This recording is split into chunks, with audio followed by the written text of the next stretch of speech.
Bueno, vamos a comenzar entonces a donde dejamos la semana pasada. Habíamos llegado hasta la crucifixión.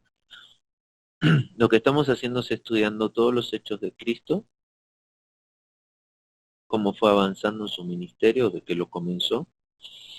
La semana pasada estuvimos viendo los últimos días de Jesús en Jerusalén y aquí llegamos ya al nudo, al final, lo que muchos llaman la pasión, ¿no es cierto? Que es ahora ya Cristo crucificado, colgado de un madero, hecho maldición para que nosotros podamos recibir bendición. Entonces el texto dice así, leemos un poquito, dice la crucifixión y la muerte de Jesucristo. La muerte significa separación, es separación de cuerpo y alma, pero esto solamente es el resultado de la separación entre la persona que muere y Dios. El pecado separa al hombre de Dios. Jesucristo, sin embargo, no tenía pecado personal. ¿En qué sentido murió él entonces? La muerte también es el castigo del pecado.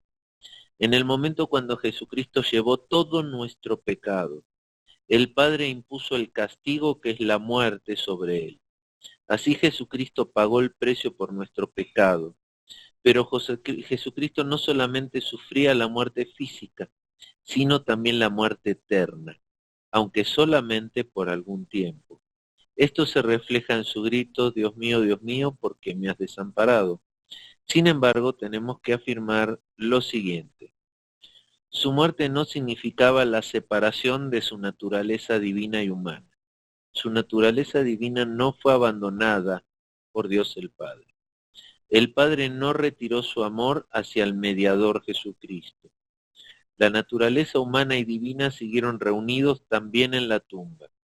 Sin embargo, su naturaleza humana por un momento sintió el consuelo que recibió por la unión con la naturaleza divina de Cristo. Sin embargo, Jesucristo no estaba desesperado, porque incluso en sus momentos más difíciles, Él clama a Dios. Dice después, los siguientes datos son importantes. Jesucristo no murió una muerte natural o accidental. Su muerte fue consecuencia de un acto jurídico. Jesucristo fue condenado como criminal. Jesucristo fue condenado por un juez romano. Los romanos tenían fama por sus leyes y su justicia y representaron el poder judicial más importante del mundo. El juicio delante de un juez romano demostraba claramente su inocencia. Condenado, el Mesías inocente, el juez romano se condena a sí mismo y a la justicia humana. Tenía mucho significado que Jesucristo no fuese apedreado o decapitado, según la tradición de los judíos. La manera de su ejecución era romana y quedó reservada para los criminales más terribles. De esta manera Jesucristo se convirtió en una maldición. ¿Sí? Deuteronomio 21:23 y Gálatas 3:3. Vamos a leer rapidito Deuteronomio 21:23, que dice, Deuteronomio 21:23, lo leo de la Reina Valera, y dice, no dejaréis que su cuerpo pase la noche sobre el madero, sin falta lo enterrarás el mismo día, porque maldito por Dios es el colgado, y no contaminarás tu tierra que Jehová tu Dios te da por heredad. Y en Gálatas 3:13 dice, Cristo nos redimió de la maldición de la ley, hecho por nosotros maldición, porque está escrito, maldito todo el que es colgado de un madero. ¿Sí? Se cita a Deuteronomio 21:20. Bueno, dicho todo esto, vamos a meditar un poquito, a platicar un poquito entre nosotros respecto de este momento de la muerte de Cristo. Este momento es un momento preparado por Dios para desatar toda su ira que tenía contra nosotros, por nuestros pecados y nuestras faltas, contra una persona que pagara el precio por nosotros. Por eso recibió la peor de las muertes que en ese momento se podía recibir. No había una muerte peor que la de la crucifixión. Sufrió toda la ira, además de los romanos, fue azotado, golpeado, desfigurado, o sea, no quedó nada sin que le hicieran sufrir antes de matarlo. Y todo eso que le hicieron a él, en realidad lo merecíamos nosotros. Él estaba pagando el precio de nuestros pecados. Eso es lo natural que podemos ver en la muerte de Jesús. Ahora, ¿qué es lo sobrenatural que podemos ver sobre esta muerte de Jesús? Fíjense que dice la Biblia que Él pagó el precio por nuestros pecados. Hay una sola manera que alguien puede ser un reemplazo, ¿sí? Eh, ¿Cómo es que se llama? O sea, como dicen que es el Papa, que bueno, nos reemplaza a nosotros, es un reemplazo directo. Si alguien reemplaza mi pecado, tiene que conocer mi pecado. Dice la palabra que todo el pecado del mundo fue cargado sobre Cristo.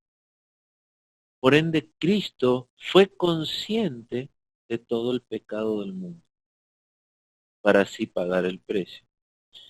Así que Cristo en ese madero conoció mi pecado, tu pecado, el pecado de cada uno de todos nosotros. Todo ese pecado pasó por delante de él, como si fuera una película. Eso por así decirlo, como para tener una... O sea, él fue consciente de todo el pecado, cargó con todo el pecado. Por supuesto, esto es algo sobrenatural. No lo podemos entender con nuestra mente natural. Pero todo lo que yo hice y voy a hacer y todo lo que cada uno de nosotros hizo y va a hacer, fue cargado sobre Cristo, con conciencia de Cristo. ¿Se imaginan la carga terrible que en ese momento pasó por él? Esa fue la manera de la cual pudo pagar todos nuestros pecados. Entonces, eh, él paga nuestros pecados, pero hace su parte del pacto, del nuevo pacto en su sangre. Nosotros tenemos que hacer la nuestra, que es aceptar ese sacrificio. ¿Sí? Entenderlo, que Cristo ya pagó mi pecado y aceptar el trato que nos propone Dios, que es aceptar ese pago. ¿Sí? Al aceptar ese pago es que nuestros pecados son redimidos, son perdonados. Vicario, me vino la palabra, él es para ser vicario por nosotros. Nosotros es un reemplazo vicario. Para que eso pase, él tiene que tener todos nuestros pecados. Entonces, posiblemente nosotros mañana vamos a pecar, vamos a equivocar. Cristo ya lo sabe, Él ya lo pagó ese pecado. Pero yo tengo que hacer mi parte por medio del arrepentimiento. ¿Sí? Cuando yo me arrepiento de ese pecado es que acepto el pago por ese pecado que Cristo hizo en la cruz. ¿Sí? Por eso es tan necesario que la gente se arrepienta. El mensaje de salvación es un mensaje de arrepentimiento, de arrepentirse de los pecados. Cristo ya los pagó todos, uno por uno, pero nosotros tenemos que aceptar ese pago. Ese pago viene por medio del arrepentimiento. No sé si lo pueden entender, ¿no? Esta parte sobrenatural de lo que realmente pasó en esa cruz. De todo, que Cristo tenga conciencia de todo lo que hicimos y vamos a hacer. Y todo eso lo haya pagado, uno por uno, ¿no? O sea, tal cosa pago, tal cosa pago, tal cosa pago, una por una. De toda la humanidad. Y después el hecho de también que él pagó el precio de la maldición. Dice la palabra de Dios que el sacrificio de Cristo nos hizo libres de la maldición de la ley. Porque Dios le dio la ley a los israelitas por la dureza de su corazón. ¿Sí? Como una carga, como una maldición. El tener que cumplir una ley que prácticamente es inalcanzable. Estar atados a una ley. ¿Sí? O sea, vivir por medio de una ley. Cuando Cristo paga el precio de esa maldición, levanta esa maldición que había sobre nosotros, sobre cada uno de los que acepta a Cristo, de la maldición de la ley. Somos libres de la ley por gracia. Eso significa que la ley se cumplió, perdió importancia. Cristo la cumplió la ley, sí, cumplió toda la ley. Pero al no estar nosotros bajo la maldición de la ley, ya significa que no tenemos que cumplirla, porque Él ya la pagó, la cumplió por nosotros. Pero la ley no deja de tener su valor como una guía. En la ley está el carácter y la voluntad de Dios. Si nosotros queremos conocer el carácter y la voluntad de Dios, tenemos que buscar cumplir la ley, pero ya no como maldición, como obligación, sino por amor a Él. Ahora la ley nos deja una guía a cumplir por amor, por querer agradar a aquel que pagó el precio por nosotros. No sé si más o menos me van comprendiendo, ¿no? Ya no es cargada sobre nosotros la ley como una maldición. La ley ahora es una guía hacia el conocimiento de Dios. Que nosotros seguimos y nos esforzamos por seguir, ya no por obligación, porque es, sino por amor a aquel al cual queremos seguir.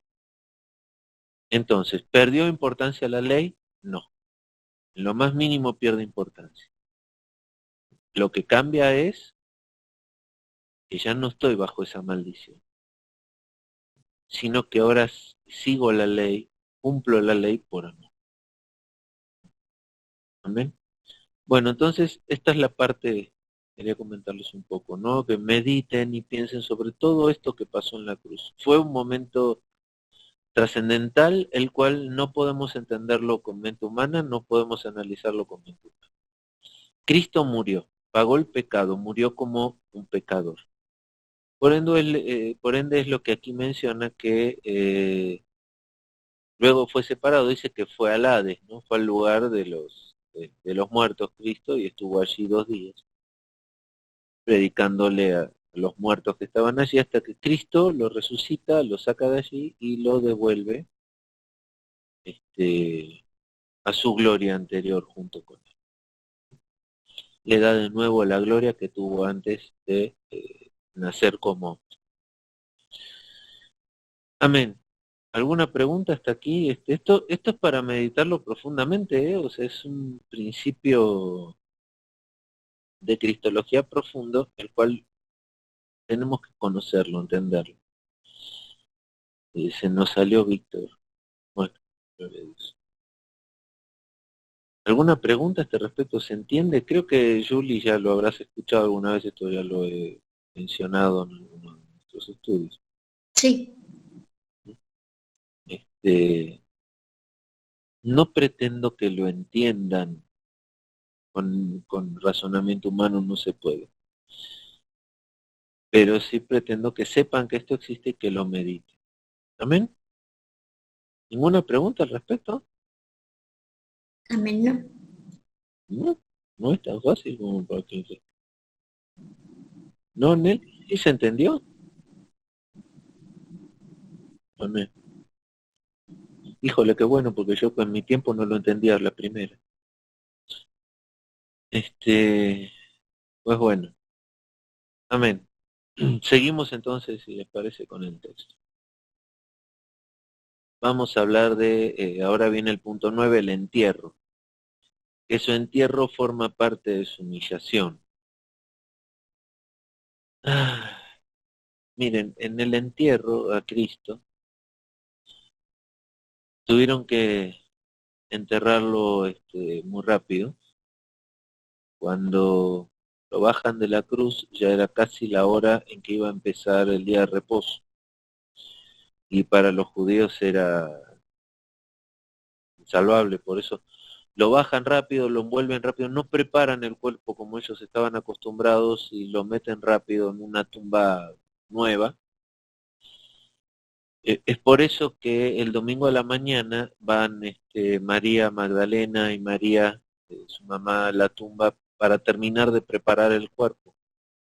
Llevaban sus aceites y sus cosas para hacer el proceso de preparación del cuerpo. ¿Vieron cuando rompe el frasco de alabastro la mujer y derrama el perfume sobre los pies de Cristo? Bueno, esos frascos de alabastro con ese perfume eran carísimos. Por eso es que Judas se enoja, porque dice, lo podríamos haber vendido por 100 denarios, dice, ¿no? Eh, ¿Cómo era la costumbre en ese tiempo? Así como nosotros hoy tal vez hacemos un plan de sepelio, la gente durante su vida comenzaba a comprar las cosas que iba a necesitar para que le prepararan su cuerpo.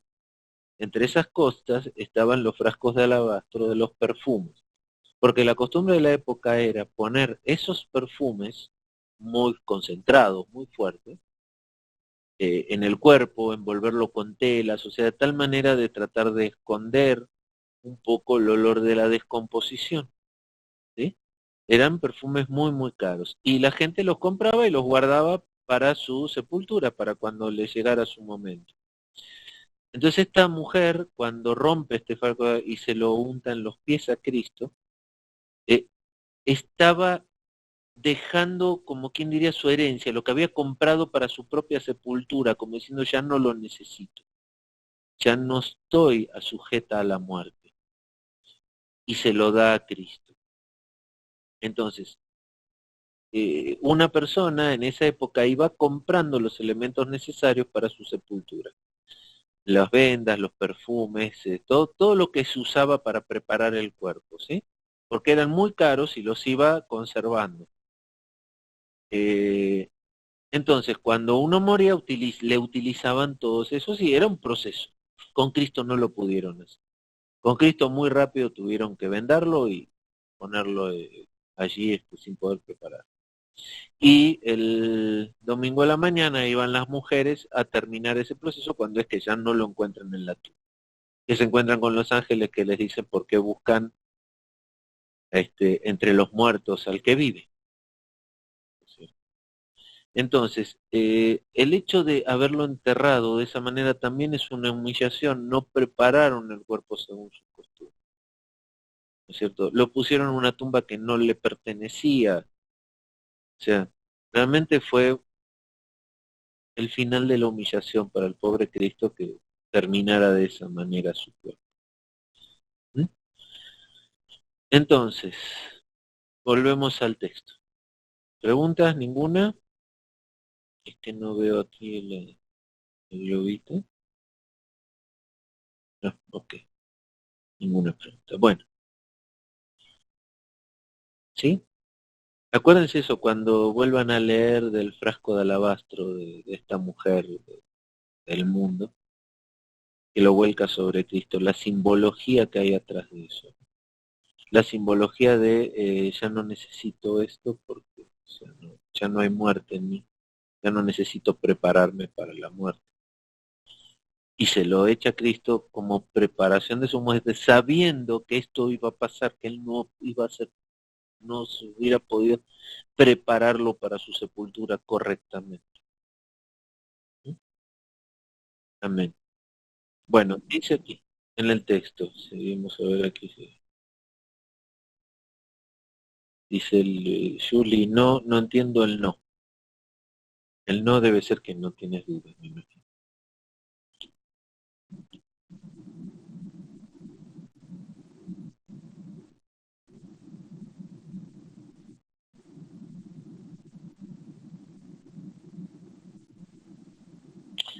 Sí, acuérdate que empieza el Sabbat, porque él murió en un viernes, ¿sí?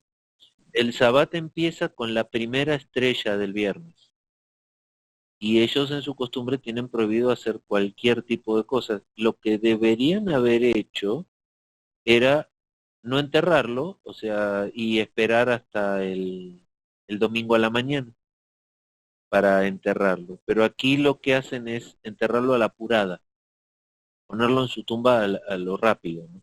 Lo envuelven a lo rápido y antes de que salga la primera estrella, lo meten en la tumba más cercana, vacía, que no se haya usado. ¿No es cierto? Tenían que hacerlo antes de que saliera la primera estrella. ¿Sí? Pero imagínate un proceso de que el cuerpo lo untan con esos aceites y esos perfumes muy, muy fuertes. Llevaba tiempo, no se podía de un momento a otro. Eso es lo que iban a hacer a la tumba María Magdalena y María, su mamá, el domingo a la mañana cuando no lo encuentran. Iban a terminar de preparar el cuerpo cuando ya terminó el sábado. El sábado termina cuando sale la primera estrella de la noche del sábado. Ahí termina el sábado. O sea, que ellos tenían prohibido hacer ningún tipo de trabajo y enterrar un cuerpo era trabajo también. Este, así que imagínate, que salga la primera estrella, rápido, rápido, rápido, vamos a llevarlo a Cristo a alguna tumba, ¿no? Por eso que no lo pueden preparar adecuadamente su cuerpo. Entonces, al no preparar adecuadamente el cuerpo, ¿te imaginas que si lo hubieran dejado sin enterrar hasta, hasta el domingo de la mañana, ¿no es cierto? Hubiera sido peor la humillación todavía a Cristo. Por eso, el apuro, ¿no? Para tratar de evitar una humillación, bueno, que sea menos humillación. Bueno, que hay tantas cosas, hay tanta simbología en este amor de Cristo. Cuando uno más estudia esto, más encuentra cosas que tienen relación de unas con otras, ¿no? Y todo es parte de la simbología, pero hay que verlo a través de los ojos de las costumbres de los judíos de ese época. Por eso hay que estudiar las costumbres bastante para entender todo este tema. Bueno, después está el tema de que Cristo muere como pecador, así que va al infierno, Cristo. Su alma va al infierno, pasa ahí 2 días hasta que Dios lo saca de ahí. Por eso el diablo también cree que venció, porque lo tiene ahí, lo tiene en sus dominios.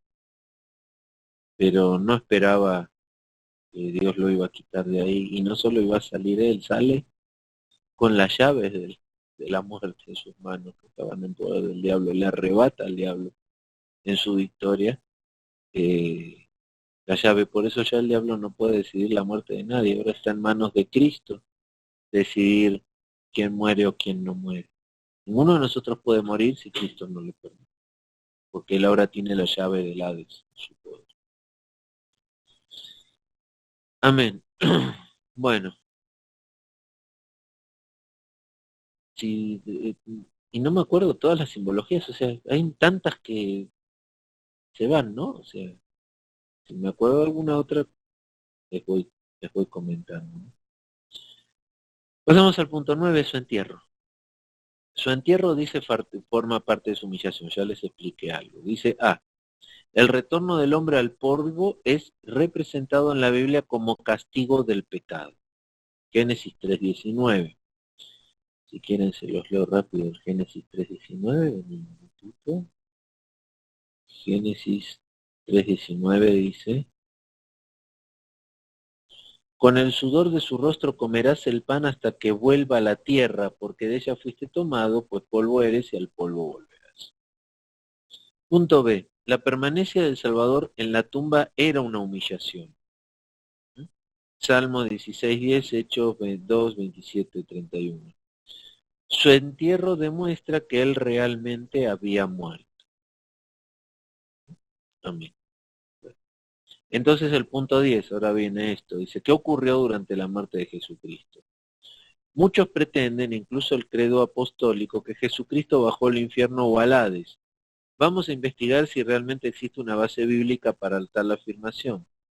Básicamente existen 4 pasajes bíblicos que son tomados en cuenta en este respecto.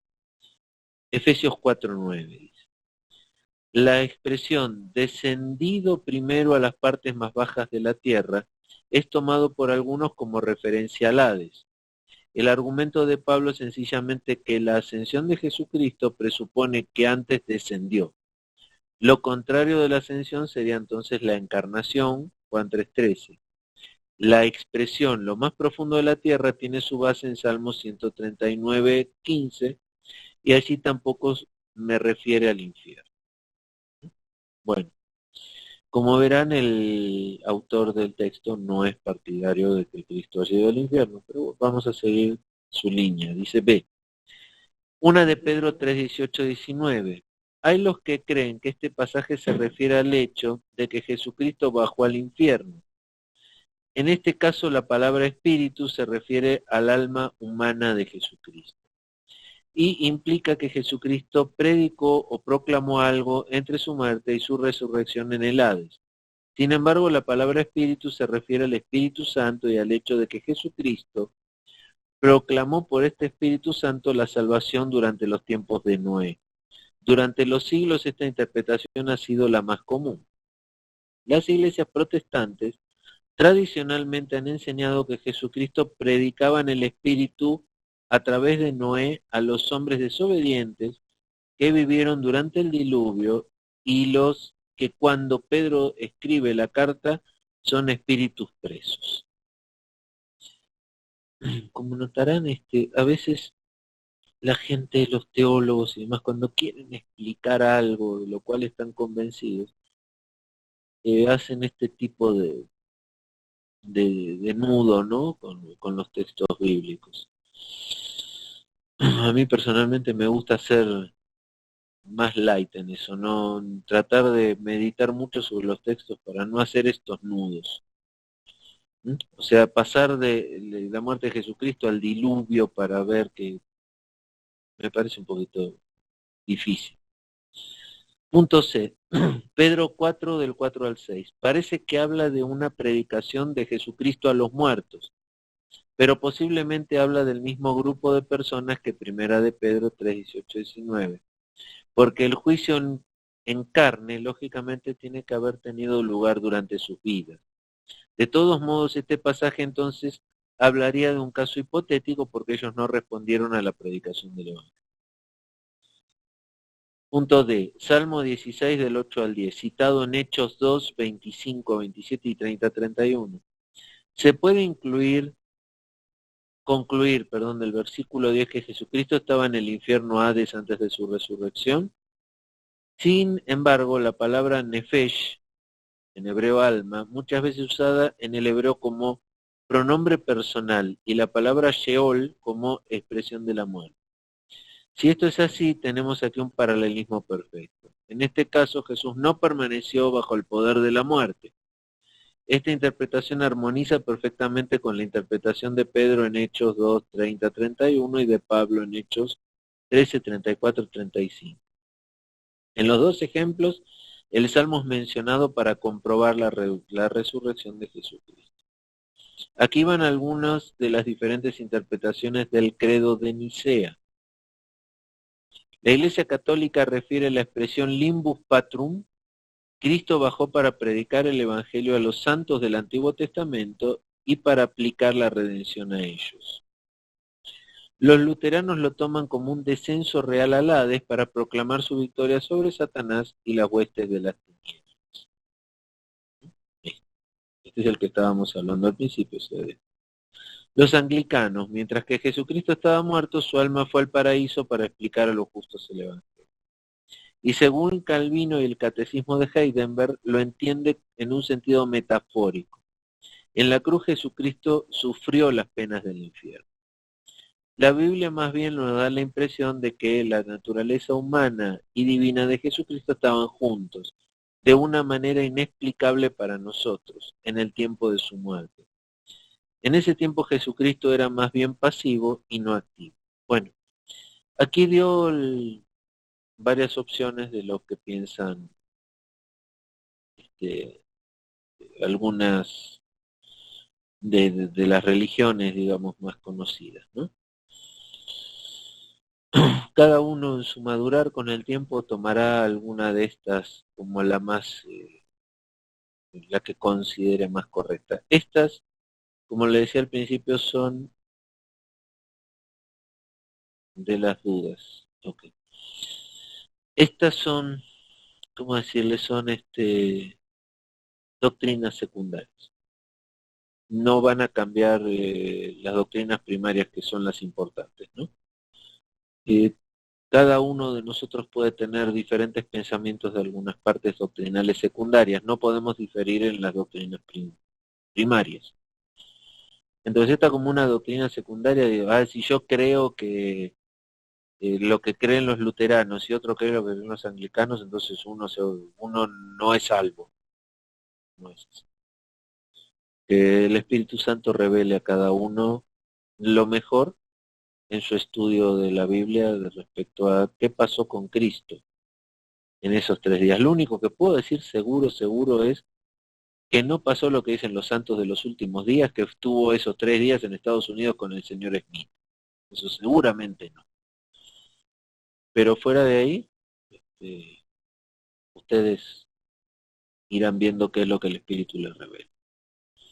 Entonces, Cristo de alguna manera no estuvo inactivo durante 2 días, o fue al Hades a predicarle a los muertos, no, fue al paraíso a predicarle a los vivos, o fue al seno de Abraham a predicarle a los judíos que los antecedieron, pero de una manera u otra Cristo estuvo activo en esos 2 días hasta que el Señor lo resucitó y fue su gran victoria. Y yo digo 2 días por como nosotros contamos los días. Los judíos dirían 3 días. Ellos, desde la muerte a las 6 de la tarde más o menos de Cristo, hasta el domingo a la mañana temprano, para ellos son 3 días. Para nosotros, por cómo contamos los días, son 2 días en realidad. ¿Mm? Pero bueno. Seguimos al punto G, si no hay ninguna pregunta, que es su resurrección. ¿Mm? Por esto es que nosotros hoy estamos hablando por su resurrección. Estamos aquí todos nosotros por una tumba vacía, porque Cristo resucitó y nosotros le vamos a seguir en esa resurrección a Él en el día que nos venga a buscar. Nos va a dar nueva vida, así como Dios le dio a Él nueva vida. Entonces, el punto de su resurrección. Dice punto 1, el hecho de la resurrección. Y el primer punto, la tumba vacía. Este es el primero que tenemos que tomar. Y lo menciona en Mateo 28:6. Vamos a ir a nuestras Biblias. Todos ahí me imagino que tienen sus Biblias a la mano. Así que vamos a empezar por Mateo 28:6. Y dice, no está aquí, pues ha resucitado. Como dijo, venid, ved el lugar donde fue puesto el Señor. Esto es lo que el ángel le dijo a las mujeres en la tumba el domingo a la mañana, cuando fueron a terminar de preparar el cuerpo. No está aquí, pues ha resucitado. Como dijo, resucitó como él ya lo anticipó, como él dijo. Venid, ved el lugar donde fue puesto. Juan 20:6-8 dice, luego llegó Simón Pedro tras él y entró al sepulcro y vio los lienzos puestos allí y el sudario que había estado sobre la cabeza de Jesús, no puesto con lienzo, sino enrollado en un lugar aparte. Entonces también entró el otro discípulo que había venido primero al sepulcro y vio y creyó. Este otro discípulo es el mismo Juan. Bueno, después viene todas las apariciones que hizo Jesús ya resucitado. La primera de todas es a María Magdalena. En Juan 20:11 dice, pero María estaba afuera llorando junto al sepulcro, y mientras lloraba se inclinó para mirar dentro del sepulcro, y vio 2 ángeles con vestiduras blancas que estaban sentados el uno a la cabecera y el otro a los pies, donde el cuerpo de Jesús había sido puesto. Y le dijeron, mujer, ¿por qué lloras? Les dijo, porque se han llevado a mi Señor y no sé dónde le han puesto. Cuando había dicho esto, se volvió y vio a Jesús que estaba allí, mas no sabía que era Jesús. Jesús le dijo, mujer, ¿por qué lloras? ¿A quién buscas? Ella, pensando que era el hortelano, le dijo, Señor, si tú lo has llevado, dime dónde lo has puesto y yo lo llevaré. Jesús le dijo, María.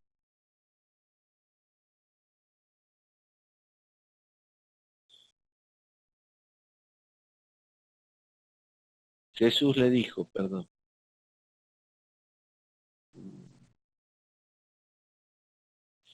Mujer, ¿por qué lloras? ¿A quién buscas? María, volviéndose ella, dijo, Raboní, que quiere decir maestro.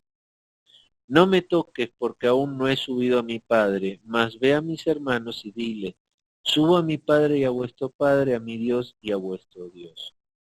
Fue entonces María Magdalena para dar a los discípulos las nuevas de que había visto al Señor y que él había dicho estas cosas. ¿Sí? Entonces al primero que se le aparece es a María Magdalena, que estaba llorando por él en la puerta de la tumba. Aquí dice, ella pensaba que era el hortelano antes de reconocerlo. El hortelano, no sé si conocen ese término, hortelano era el cuidador de la quinta, del lugar, el que cuidaba ese huerto. Por eso hortelano, como cuidador de huerto. ¿Sí? Se pensó que era el cuidador del huerto. ¿Sí? Pero finalmente era el Señor y al final lo reconoce. Por eso le dice Raboní, que quiere decir maestro. Amén. Luego se le aparece a María, en este orden, ¿no? Mateo 28, Mateo 28, 1. Dice, pasado el día del reposo, al amanecer del primer día de la semana, vinieron María Magdalena y la otra María a ver el sepulcro. Y hubo un gran terremoto, porque un ángel del Señor descendiendo del cielo y llegando, removió la piedra y se sentó sobre ella. Su aspecto era como un relámpago y su vestido blanco como la nieve. Y de miedo de él, los guardas temblaron y se quedaron como muertos. Mas el ángel respondiendo dijo a las mujeres, no temáis vosotras porque yo sé que buscáis a Jesús, el que fue crucificado. No está aquí, pues ha resucitado. Como dijo, venid, ved el lugar donde fue puesto el Señor.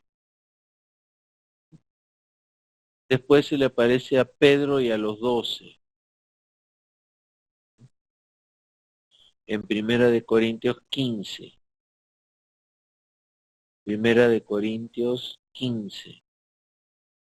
5. Dice.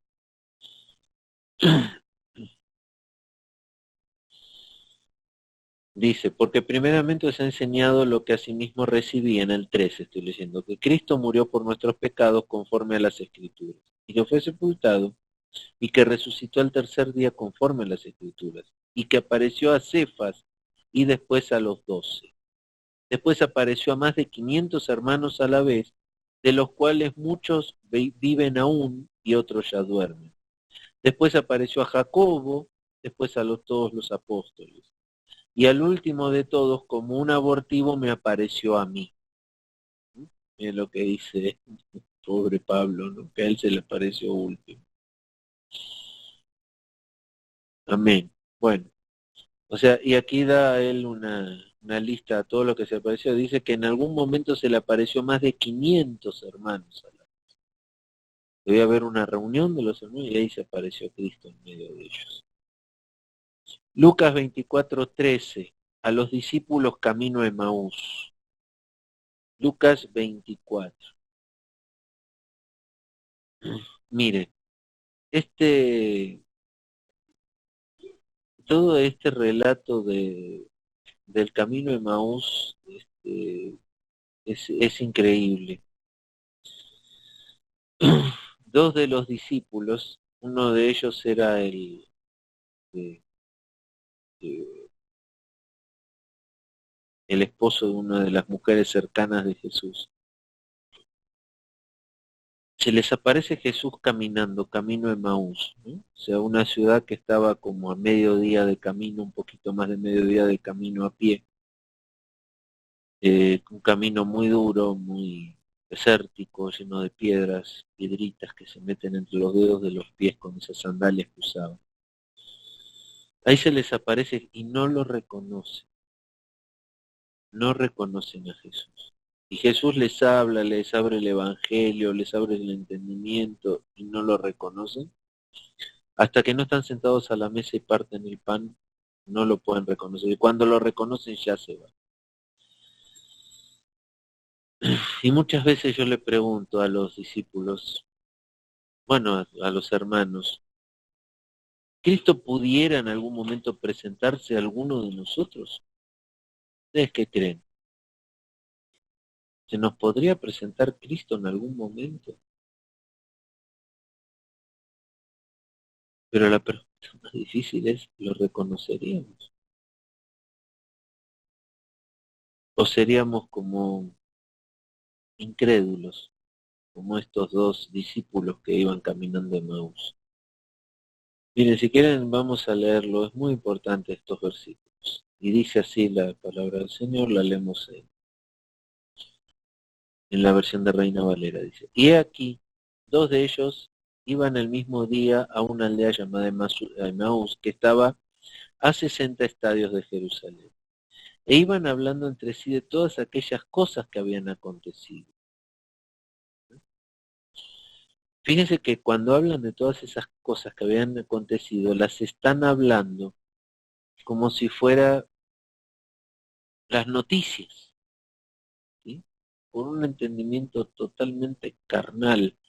No habían llegado a comprender realmente lo que Cristo había hecho, ¿no? O sea, no habían escuchado, no habían entendido. Y dice que sucedió que mientras hablan y discutían entre sí, Jesús mismo se acercó y caminaba con ellos. Mas los ojos de ellos estaban velados para que no le conociesen. Y les dijo, ¿qué pláticas son estas que tenéis entre vosotros mientras camináis? ¿Y por qué estáis tristes? Respondiendo uno de ellos, que se llamaba Cleofas, le dijo, ¿eres tú el único forastero en Jerusalén que no ha sabido las cosas que en ella han acontecido en estos días?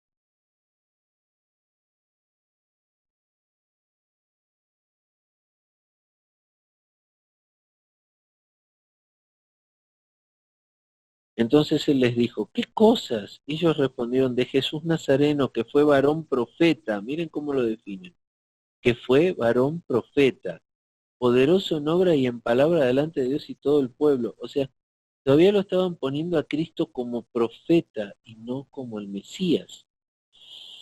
¿Y cómo le entregaron a los principales sacerdotes y nuestros gobernantes a sentencia de muerte y le crucificaron? Pero en nosotros esperábamos que Él era el que iba a redimir a Israel. Ellos que estaban pensando todavía en el Cristo, rey como David, no como Melquisedec.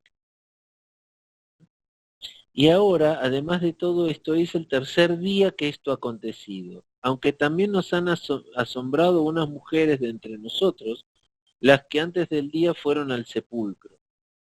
Y como no hallaron su cuerpo, vinieron diciendo que también habían visto visión de ángeles, quienes dijeron que él vive. Y fueron algunos de los nuestros al sepulcro, y hallaron así como las mujeres habían dicho, pero a él no le vieron. Entonces él les dijo, oh insensatos, tardos de corazón para creer todo lo que los profetas han dicho. ¿Mm? ¿Cómo les dice? Insensatos. ¿No era necesario que el Cristo padeciera estas cosas y que entrara en su gloria? Y comenzando desde Moisés y siguiendo por todos los profetas, les declaraba todas las escrituras lo que de él decían. Llegaron a la aldea donde iban y él hizo como que iba más lejos. Mas ellos le obligaron a quedarse diciendo, quédate con nosotros porque se hace tarde y el día ya ha declinado. Entró pues a quedarse con ellos.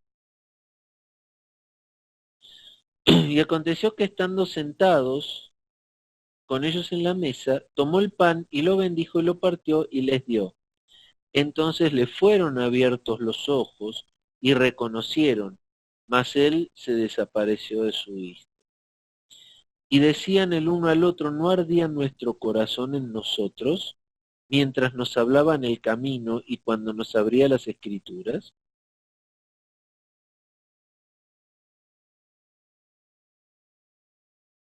Y levantándose en la misma hora, volvieron a Jerusalén y hallaron a los 11 reunidos y a los que estaban con ellos, que decían, ha resucitado el Señor verdaderamente y ha aparecido a Simón. Entonces ellos contaban las cosas que les había acontecido en el camino y cómo le habían reconocido al partir el pan. Bueno, camino a Emaús, Cristo caminó con ellos. Les habló de la palabra, les partió el pan y ellos no lo reconocieron. ¿Por qué no lo reconocieron? Porque había incredulidad en su corazón. No podían creer realmente lo que Cristo había hecho, que se hubiera cumplido lo que Él dijo que hubiera hecho. Miren, hace un rato hablamos de un misterio, ¿no? De cómo Cristo en la cruz pudo ver el pecado de todos nosotros, le fue cargado el pecado de todos nosotros y Él tuvo conciencia de pecado. Esto es un misterio. Ahora, ¿lo podemos ver? ¿Lo podemos creer? ¿O somos como estos caminantes Emaús? Que está ahí la evidencia, está lo que Cristo dijo, pasó lo que Cristo que iba a pasar y no lo podían creer. Por eso no le vieron a Cristo, porque no lo podían creer. Para nosotros poder ver a Cristo tenemos que creer. Si Cristo hoy en la calle se pone a caminar con nosotros para reconocerlo, tenemos que creer. Tenemos que creer que Él es capaz de presentarse. Tenemos que creer que Él se sacrificó por nosotros. Tenemos que creer todo lo que Él hizo por nosotros. ¿Somos capaces de creerlos o somos incrédulos como estos caminantes Emaús? Si somos incrédulos, no lo vamos a reconocer y al punto que ni siquiera vamos a poder entender la obra que hace en nuestra propia vida. No vamos a poder reconocerlo en la obra, en cómo obra en nuestras vidas. La llave, el secreto para pasar del otro lado y poder verle, conocerle y poder entenderle es creer. Bueno, luego se le aparece a los 10 discípulos, Lucas 24. Lucas 24, 36 al 43. Mientras ellos aún hablaban de estas cosas, Jesús se puso en medio de ellos y les dijo, paz a vosotros. Entonces espantados y atemorizados pensaron que veían un espíritu. Pero él les dijo, ¿por qué estáis turbados y vuestro corazón? Y vienen a vuestro corazón estos pensamientos, mirad mis manos y mis pies, que yo mismo soy. Palpad, ved, porque un espíritu no tiene carne ni huesos, como veis que yo tengo. O sea, imagínense, en una reunión, Cristo se aparece en medio, se apareció así, de tal manera se apareció que se espantaron. O sea, Cristo puede aparecérsenos así, ya lo hizo. No lo haría la primera vez con nosotros. Ahora sí yo tengo una preocupación en mi corazón. Y es algo que Julie no me va a dejar mentir, que lo he dicho muchas veces. ¿Qué pasaría hoy si Cristo entrara en una iglesia de las de hoy en medio de una reunión dominical, por ejemplo? Y se acercara al púlpito y le dijera al pastor, bájate que ahora me toca a mí, voy a subir yo. ¿Qué pasaría? Yo mi conclusión de qué pasaría es lo volverían a crucificar. Yo he visto en iglesias como alguna persona que entra mal vestido, además lo acompañan hasta la calle, ¿no? O gente a veces que tiene necesidad y pide a la que llega a la iglesia pidiendo por su necesidad, lo acompañan cómodamente hasta la puerta, ¿no? O el pastor no lo recibe, no lo atiende. Eso me ha tocado vivir.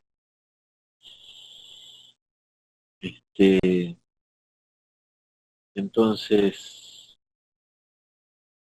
¿qué pasaría en ese hipotético caso de que en una congregación entrara Cristo? Primero, ¿lo reconocerían? Porque si lo reconocerían a alguien que dice, bueno, déjame predicar, y es Cristo y lo reconocí, híjole, ni hablar, ¿no? O sea, sí, Señor, sí. Pero el tema es si no lo reconozco y creo que es puede hasta venir de linchera, o sea, así de hombre de la calle, un hombre de la calle que entró y que pide púlpito, puede ser Cristo. No lo reconocí. ¿Qué pasaría? Eso es algo que a mí personalmente me preocupa. y que lo enseño mucho y me ocupa, ¿no? Nosotros, Julia, ¿alguna vez ha venido a nuestra congregación alguna persona de la que huele mal, ¿no? Vestido de la calle?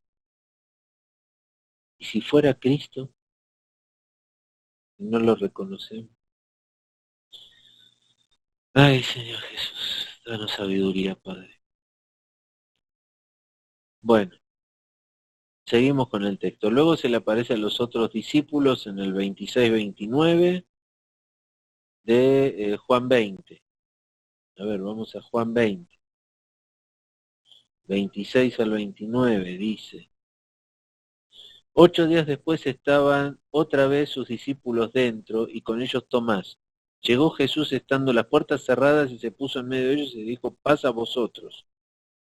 Luego dijo a Tomás: pon aquí tu dedo, mira mis manos, y acerca tu mano y meterá a mi costado, y no seas incrédulo, sino creyente. Amén, no seas incrédulo, sino creyente. Entonces Tomás respondió y le dijo: Señor mío y Dios mío. Jesús le dijo: porque me has visto, Tomás, ¿creíste?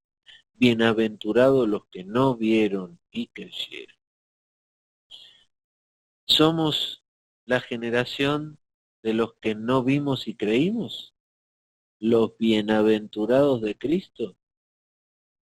¿O en nuestro fondo, en nuestro corazón realmente no creímos?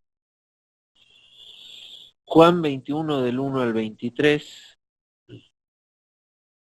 dice: bueno, aquí se le aparece a los 7 discípulos en Galilea, porque los manda a ir a Galilea y se les aparece. Es un poquito largo, se lo dejo para que lo lean porque es del 1 al 23, son 23 versículos, lo leen luego. Pero este es el importante, en 1 Corintios 15:6. Miren, vamos a 1 Corintios 15:6, que dice,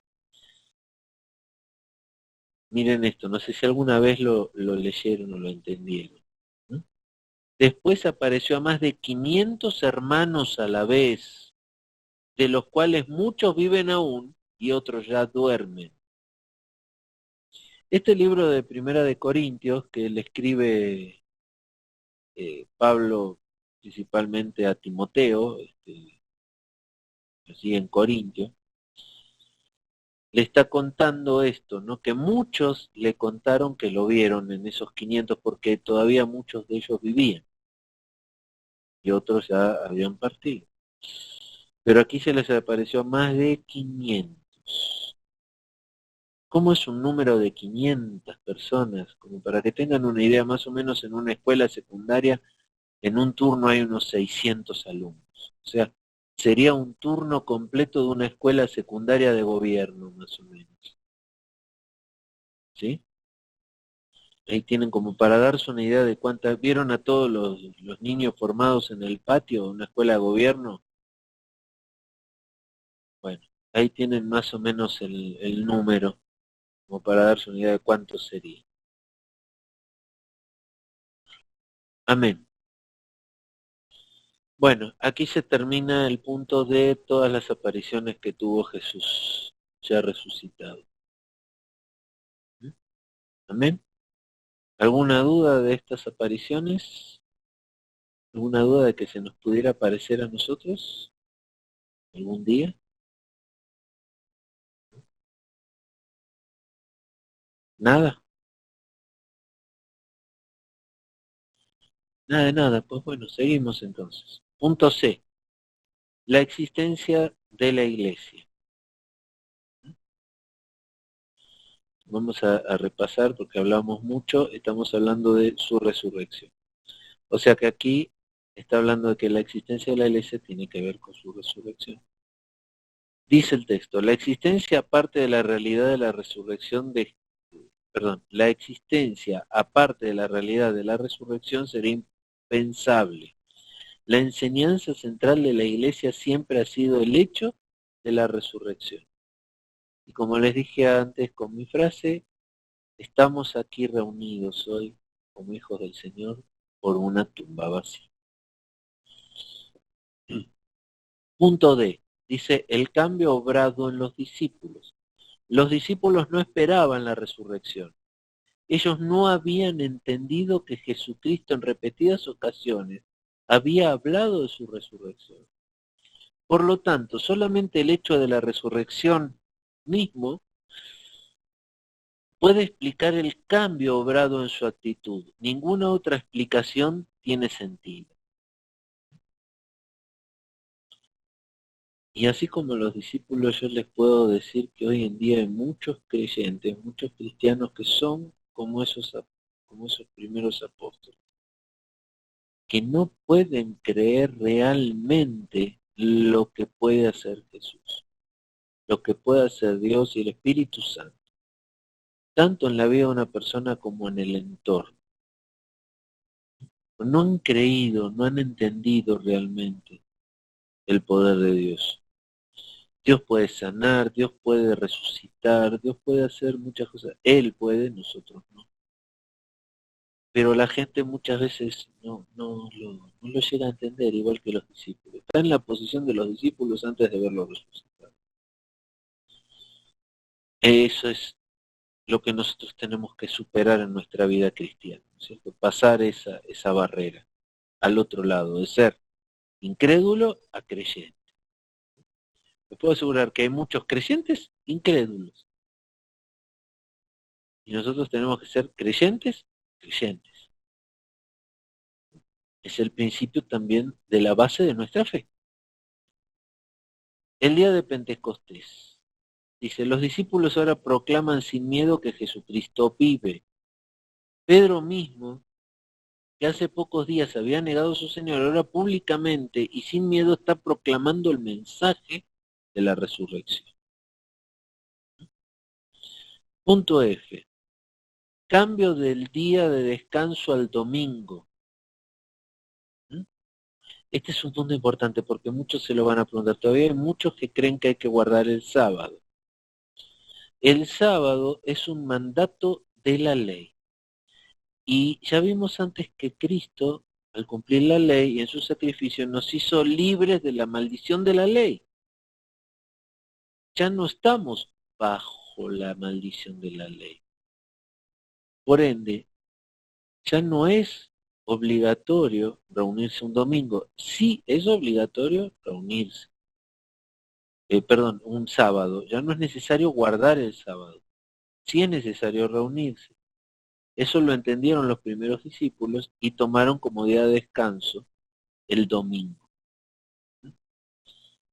¿Por qué? A ver, me voy a saltar lo que dice aquí el texto y voy a dar algunas de las causas por las cuales los discípulos pasaron de sábado.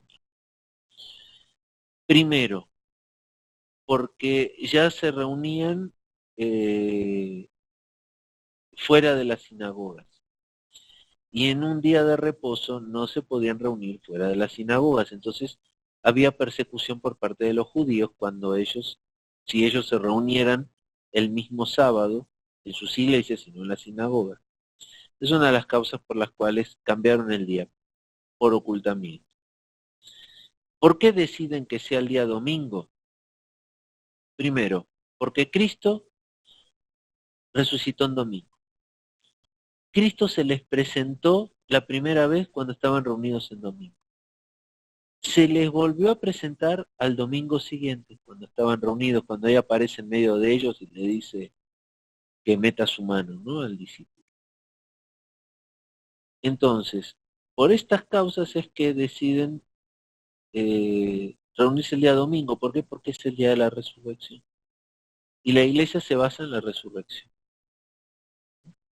¿Está mal reunirse el domingo? ¿Se rompe alguna ley? No estamos bajo la maldición de la ley. Ahora, ¿alguna persona que quiera guardar el sábado por la ley peca? No peca, pero se está poniendo bajo la maldición de la ley, de la cual Cristo dio su vida por hacerlo libre. Si se reúnen el sábado porque decidieron reunirse el sábado, no porque la ley los obligue, pues bueno, no pecan. Pero si lo hacen porque la ley los obliga a reunirse en sábado, se están poniendo otra vez bajo la ley. ellos mismos se ponen bajo maldición. Entonces, así decidieron los primeros discípulos que el día en el que se reunían en la iglesia, a compartir el pan y a reunirse y a hablar de las cosas de Dios, iba a ser el domingo, el sábado. Pero como judíos que eran muchos de ellos, de todas maneras guardaban el sábado también, ¿sí? Porque era parte de la ley, era parte de su tradición. Pero bueno, entonces aquí dice respecto al cambio, cambiar algo tan sustancial como el día del reposo, el sábado o el domingo, puede ser explicado solamente por un acontecimiento tan inusual y único como la resurrección. La resurrección fue en domingo. Punto 2. La naturaleza de su cuerpo de la resurrección. A. Era un cuerpo real. En Juan 20:20, que ya lo leímos, cuando Tomás mete la mano, le dice, soy de carne y hueso. Eso es lo que está citando. Y después en Primera de Juan 1:1, ese lo podemos buscar, Primera de Juan 1:1 dice, lo que era desde el principio, lo que hemos oído, lo que hemos visto con nuestros ojos, lo que hemos contemplado y palparon nuestras manos, tocante al verbo de vida. O sea, pudieron tocarlo, tenía cuerpo, su cuerpo era real. Dice, punto B, se trataba del mismo cuerpo que fue puesto en el sepulcro. Juan 20, 25, 29. A ver, Juan 20, 25 al 29 dice. Le dijeron pues los otros discípulos, al Señor hemos visto. Él les dijo, si no vieren en sus manos la señal de los clavos y metiere mi dedo en el lugar de los clavos y metiere mi mano en su costado, no creeré. Que está el incrédulo de Tomás. 8 días después, estaban todos reunidos dentro y con ellos Tomás. Llegó Jesús, estando las puertas cerradas, se puso en medio de ellos y dijo, pasa a vosotros. Luego dijo a Tomás, pon aquí tu dedo y mira mis manos, acerca tu mano y métela en mi costado y no seas incrédulo, sino creyente. Entonces Tomás respondió y le dijo, Señor mío y Dios mío.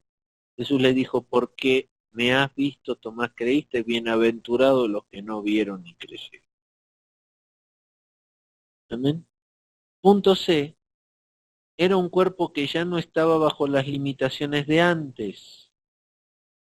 Ya no estaba bajo las limitaciones. Saben que este cuerpo es el cuerpo que vamos a recibir nosotros cuando nos encontremos con él en las nubes, el mismo cuerpo, ¿no? Que algunos lo llaman el cuerpo glorificado, cuerpo que ya no muere, que ya no se desgasta como el nuestro, un cuerpo eterno. Dice en Juan 20:26, Juan 20, 8 días después estaban otra vez en el sepulcro y ellos Tomás, y con ellos Tomás. Luego Jesús, estando las puertas cerradas, se puso en medio de ellos y les dijo, paz a vosotros. ¿Sí? O sea, fíjense aquí donde dice que no está bajo las limitaciones de antes. Se apareció de repente en medio de ellos, cosa que un cuerpo normal no puede hacer. ¿Sí? Aparecerse así de golpe en medio de ellos. O sea, ya tiene otra física. Si bien es un cuerpo como el nuestro, de carne y hueso, ya tiene otra física, otras leyes físicas lo gobiernan, que no son las que nos gobiernan con este cuerpo. Fíjense que nuestro cuerpo envejece, ese cuerpo que tiene ahora Cristo no envejece, o sea, está bajo otras leyes físicas, de la física, no del físico, sino de la física. ¿Sí? Ya no aplican las leyes físicas que conocemos a ese cuerpo. Hechos 1:9, en Hechos 1:9 dice, y habiendo dicho estas cosas, viéndolo ellos, fue alzado y lo recibió una nube que les ocultó de sus ojos. O sea, su cuerpo pudo ascender como si no tuviera peso, ¿no? Como si fuera un globo, pudo ascender. O sea, está bajo otra ley física, ya no está bajo las mismas leyes físicas que nosotros. Amén. Ahora voy a hablar un poquito de la naturaleza de su resurrección. ¿Alguna pregunta hasta aquí? ¿No? ¿Nada? No está tan fácil.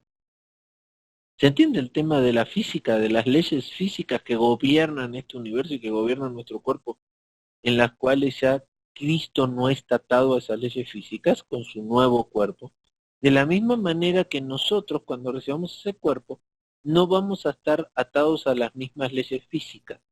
Cuando nosotros volvamos con Cristo para gobernar con Él durante 1000 años, que vamos a coexistir con gente del viejo cuerpo, no vamos a estar atados a las mismas leyes físicas que ellos, con ese cuerpo glorificado que el Señor nos va a dar. O sea, así como Cristo se apareció en medio de ellos, nosotros vamos a poder desplazarnos de esa manera de un lado a otro con ese cuerpo. O sea, no quiero darles una imagen de que vamos a ser Superman, que vamos a andar volando por ahí, o que vamos a ser Neo que está volando por la Matrix, pero vamos a estar bajo otras leyes físicas, ya no las que gobiernan a la materia que conocemos. Va a ser una materia con diferentes leyes. Gloria al Señor por ese tiempo. Espero que todos nosotros estemos ahí y que todos nosotros podamos compartir nuestras experiencias en ese tiempo. Amén. Bueno, entonces, vamos a ir al punto 3 y no hay preguntas de la naturaleza de su resurrección. Y dice, ¿en qué consiste precisamente la resurrección?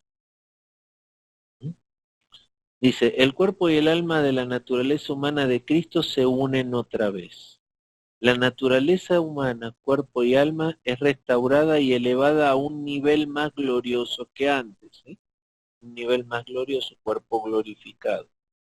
Igual que los creyentes más tarde, Jesucristo recibió un cuerpo glorificado que es incorruptible, inmortal, glorioso, poderoso y espiritual. Cuerpo espiritual no significa que el cuerpo no es un cuerpo real, sino que él es perfectamente adaptado a una existencia espiritual. Acuérdense que nosotros con este cuerpo no podemos estar en presencia de Dios. Nadie puede ver a Dios y vivir con este cuerpo, pero con ese cuerpo glorificado vamos a poder estar en la misma presencia de Dios. ¿Sí? Es un cuerpo que va a poder estar. Es un cuerpo incorruptible. Nuestro cuerpo no puede estar frente a Dios por ser un cuerpo corruptible. Dice, igual que los creyentes más tarde, seguimos aquí en el otro puntito, Jesucristo recibió un cuerpo glorificado que es incorruptible, inmortal, glorioso, poderoso y espiritual. Cuerpo espiritual no significa que el cuerpo no es un cuerpo real, sino que él es perfectamente adaptado a una existencia espiritual. El cuerpo de Cristo, seguimos aquí, había sufrido ciertos cambios. Por lo tanto, sus discípulos no le reconocieron fácilmente. Además, Jesucristo podía aparecer y desaparecer de modo sorprendente, como lo vimos ahí que apareció en medio de ellos estando las puertas cerradas, ¿no? Lo pueden ver en Lucas 24, Juan 20, aquí están las citas. A la vez su cuerpo era un cuerpo real y material. Lucas 24, 29, le pueden meter su mano, lo pueden tocar, lo pueden palpar. Es un cuerpo real. Su resurrección tenía un doble significado, dice. Era una declaración del Padre que el último enemigo fue vencido, la pena pagada y la condición para dar vida cumplida. La resurrección simbolizaba lo que ocurrirá con los miembros del cuerpo místico de Jesucristo en su justificación, nacimiento espiritual y futura resurrección. Romanos 6, 4, 5 y 9 dice, Romanos 6, 4, porque somos sepultados juntamente con él para muerte por el bautismo, a fin que como Cristo resucitó de los muertos por la gloria del Padre, así también nosotros andemos en vida nueva, porque fuimos plantados juntamente con él en la semejanza de su muerte, así también seremos en la de su resurrección. Y en el 9 dice, sabiendo que Cristo, habiendo resucitado de los muertos, ya no muere, la muerte no se enseñorea más de él. Primera de Corintios 6:14 dice, Y Dios, que levantó al Señor, también en nosotros nos levantará con su poder. Aleluya. Primera de Corintios 15, del 20 al 22, dice: Mas ahora Cristo ha resucitado de los muertos, primicia de los que durmieron es hecho. Porque por cuanto la muerte entró por un hombre, también por un hombre la resurrección de los muertos. Porque así como en Adán todos mueren, también en Cristo todos serán vivificados. Aleluya. Gloria a Dios. ¿Cuántos esperan esto? Con la venida de nuestro Señor. Amén. Bueno, hasta aquí vamos a llegar el día de hoy, hermanos, si les parece. Ya son las 9:30. Entonces, vamos aquí a ver que estamos en la página. Ya no nos falta mucho para terminar esta materia. Estamos en la página 44, el autor de la resurrección. ¿Alguna pregunta, hermanos?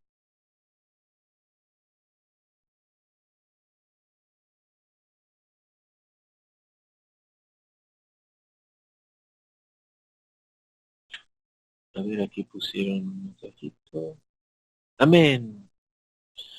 Amén, Nelly, amén, Nelly. Cuando nos encontremos aquel día allí, ¿no?